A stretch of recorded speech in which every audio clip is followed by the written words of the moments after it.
There's a bar of soap that costs about $2 at any grocery store in America.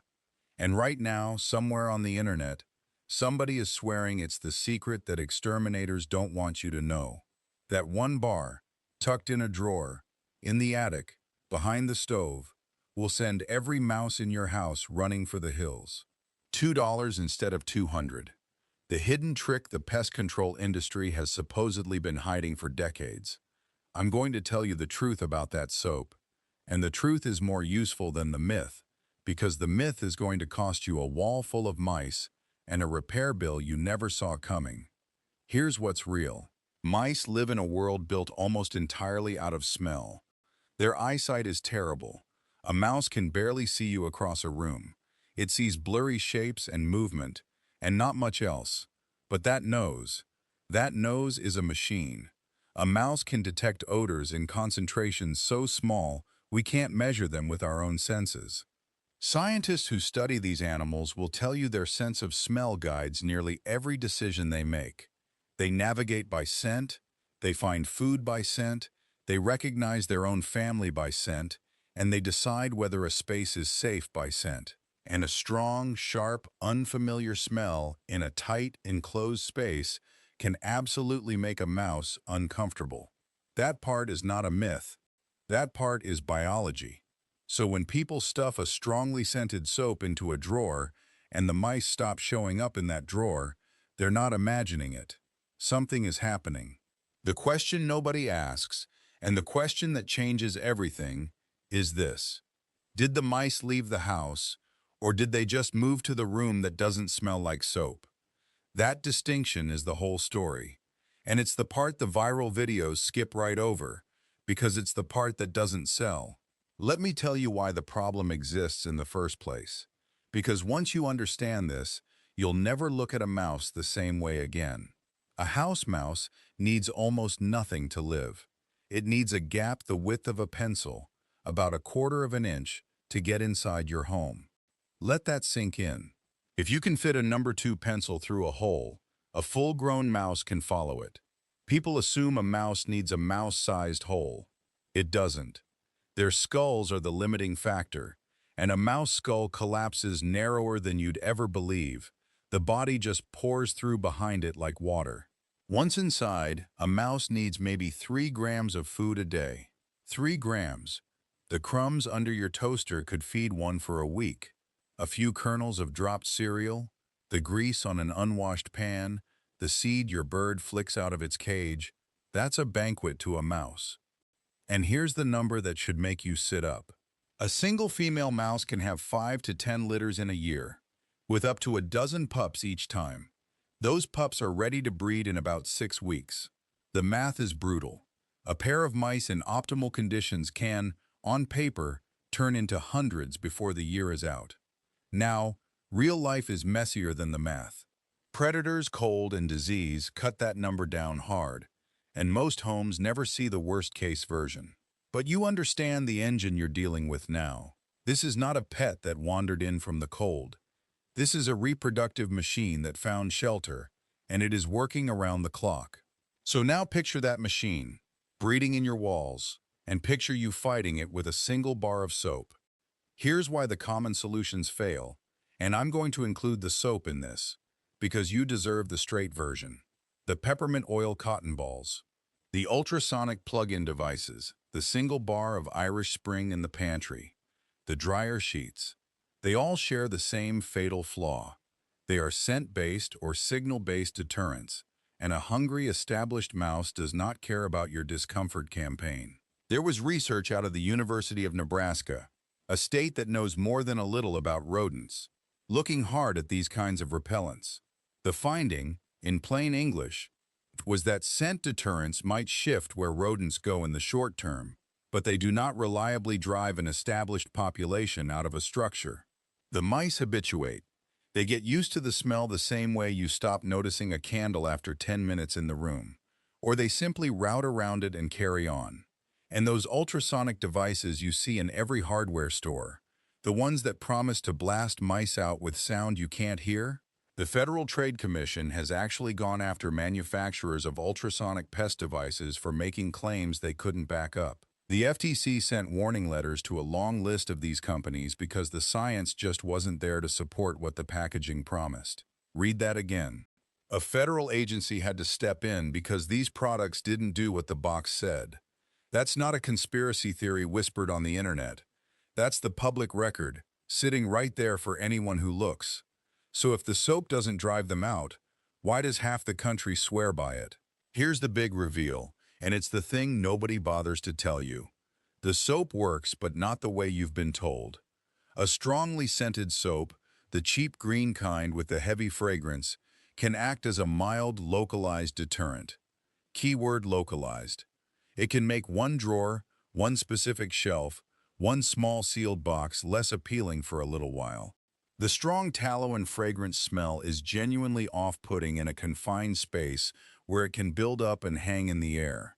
People have used scented soap shavings to protect stored woolens and linens for generations, and there's a folk logic to it that actually holds up at small scale. Your grandmother may have done it. She wasn't wrong, exactly. She just wasn't promising it would protect the whole house.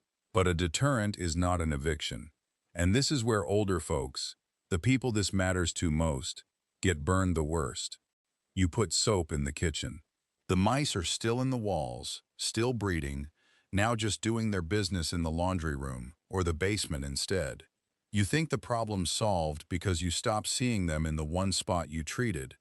Meanwhile, the colony grows in the places you didn't. By the time they chew through a wire, or you smell something gone bad behind the drywall on a hot day, you've got an infestation that a $2 bar was never built to touch. And now the fix isn't $2. Now it's a contractor. The soap isn't a lie. The story around the soap is the lie. It's been dressed up as a buried miracle, so it'll rack up views and clicks. And the people paying the real price are the ones who trust it completely and stop there. Now let me give you the science behind what actually moves the needle, because this is the part worth staying for. Mice make decisions about a space based on three things. Smell, yes, but also food and shelter, and smell is the weakest of the three by a wide margin. You can make a room smell like a candy cane factory, but if there's an open bag of dog food on the floor and a warm, dark gap behind the oven, the mouse does the cold arithmetic and decides the smell is worth tolerating. Hunger beats discomfort every single time. Warmth beats discomfort. Safety beats discomfort. That's not opinion. That's survival, hardwired into the animal over millions of years. A smell is an inconvenience. Food and shelter are life and death, and the mouse knows the difference, even if we forget it. So here's exactly how to use scent the smart way, as one small tool and not the whole toolbox. If you're going to use a strong scented soap or peppermint, use it in genuinely enclosed spaces. A stored RV you're parking for the winter, a boat cabin you're closing up, a sealed tote of seasonal clothes, a drawer of fabric you rarely open, a piano you're storing. In those tight, low airflow spaces, a strong scent stays concentrated instead of drifting off into nothing, and it can help keep a curious mouse from deciding to settle in.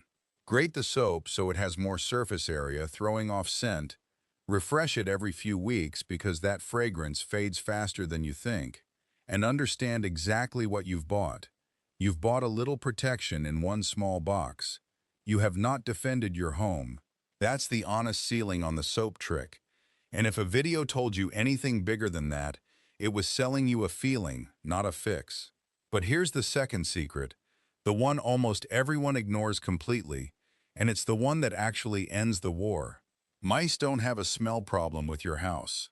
They have an access problem. And right now you're losing it without even knowing the fight is on.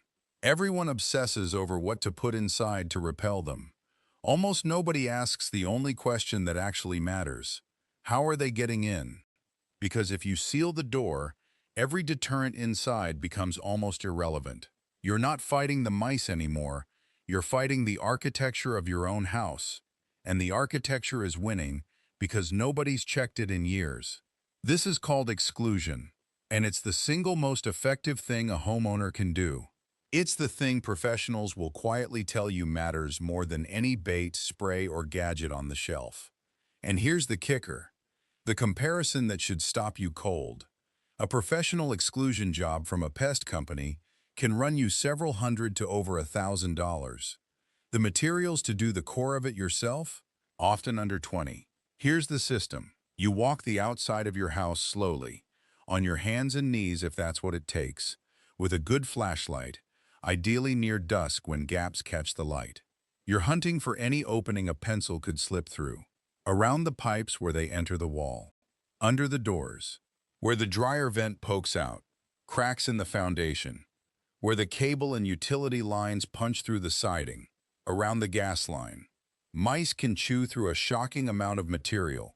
Wood, plastic, even soft aluminum. But there's one common thing they can't reliably beat. And that's copper mesh, or coarse steel wool packed in tight. Their teeth can't get purchase on the fibers, and it shreds the inside of their mouths, so they give up. You pack those gaps with copper mesh, which runs maybe $10 to $15 for a roll, and then you seal over it with caulk or foam to lock it in place and hide it. A door sweep on an exterior door with daylight showing under it costs about $8 to $12 and slams shut one of the most common highways into any house. That's the whole secret the soap videos never reach. The mice aren't beating you because you picked the wrong scent off the shelf.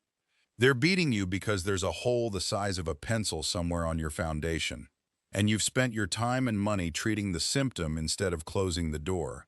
Now let's build the complete system, the way somebody who actually wants this problem gone for good would do it. 3 layers, and only one of them is the soap. Layer 1 is exclusion, and it comes first because nothing else holds without it. Seal the entry points with copper mesh and sealant. Put sweeps under the doors. Close the gaps around the pipes and the vents and the wires. Screen the openings you can't fully seal. This is your wall. This is the layer that turns a losing fight into a winnable one. The layer that means the mice you remove don't simply get replaced by next week's batch. Layer 2 is removal, because the mice already inside your walls do not pack up and leave just because you locked the front gate. They have to be dealt with directly. The old-fashioned snap trap, the simple wooden kind that's barely changed in 100 years, is one of the most effective rodent tools ever invented, and it costs about $1 a piece. Bait it with a tiny smear of peanut butter, not a fat glob, because a mouse will lick a big glob clean without ever triggering the bar. Set the traps right up against the walls, because mice run the edges of a room with their whiskers brushing the baseboard. They almost never cross the open middle of a floor if they can help it.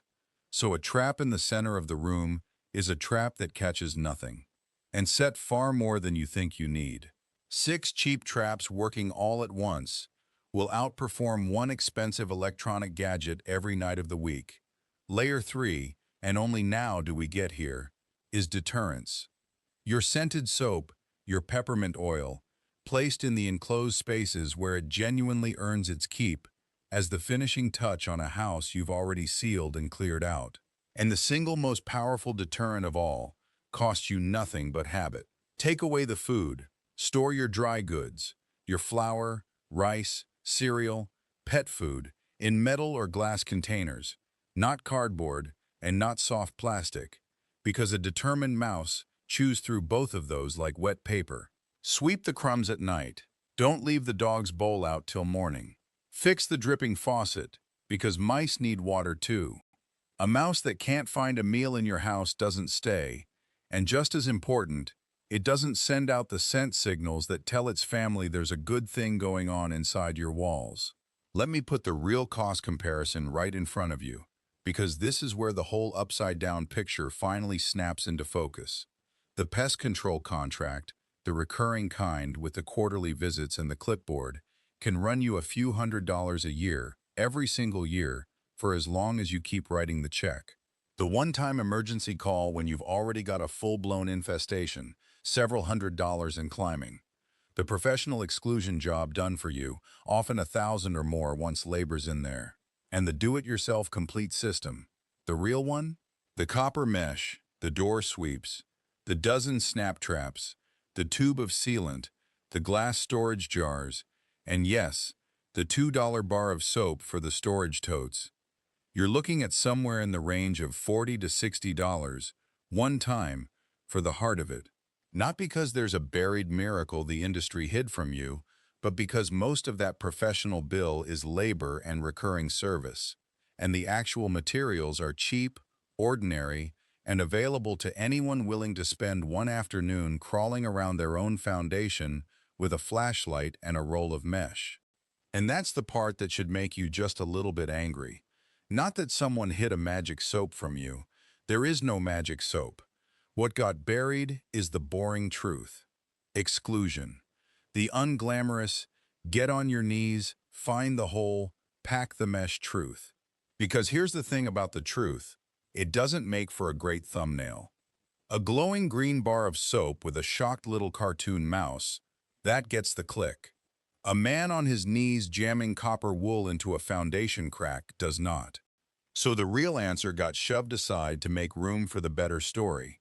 And the folks who needed the real answer most, often the older homeowner trying to handle it themselves without getting fleeced, got handed the story instead. So here's where I'll leave you. That $2 soap is real, and it has a place, a small one, in a sealed box as the very last layer of an actual plan. But the mice living in your walls were never once afraid of your soap. They were taking advantage of a door you didn't know was standing open. Close the door, take away the food, deal with the ones already inside. And then, and only then, let the soap do its small, honest job in the corner where it belongs. Don't be the person who sets one bar in the pantry and waits for a miracle that was never coming. Be the person who got down on the ground, found the hole, and closed it for good. If this changed the way you think about that little gray visitor in your kitchen, do me a favor and hit that subscribe button, because the next file we're opening is a big one. There's a common kitchen ingredient, something sitting in your cabinet right now, that ants physically cannot bring themselves to cross. And the reason why is stranger and older than anything you've ever heard about soap. I'll see you inside that one.